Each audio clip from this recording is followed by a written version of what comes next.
জিনিস ভেবে অবাক হচ্ছি যে সব জায়গার নাম বদল হয়, রাজ্য সরকারের অনুমোদন নেই।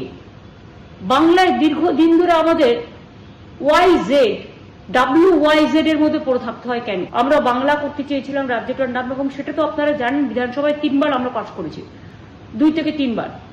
একবার যখন দিলাম তখন বললো আপনারা এইটাকে, এই ওয়ার্ডটাকে বাংলা, ইংরেজি, হিন্দি 3টে ওয়ার্ডকে এক করে দিন, মানে একই নাম থাকবে। আমরা তারপরে আবার অ্যাসেম্বলিতে পাশ করলাম ওটাকে নতুন করে নিয়ে এসে, যে হিন্দিতেও বাংলা, বাংলাতেও বাংলা, আর ইংরেজিতেও বাংলা। কিন্তু তারপরেও আমি অবাক হয়ে যাচ্ছি, আমি নিজেও প্রধানমন্ত্রীকে যতবার দেখা করেছি, বা হোম মিনিস্টারকে, বা আমাদের এখানে যতবার ইস্টার্ন জোনের মিটিং করতে এসছে, বারবার করে বলেছি, কিন্তু কেন জানি না ওরা বাংলা বিরোধী বলেই আমার মনে হয়।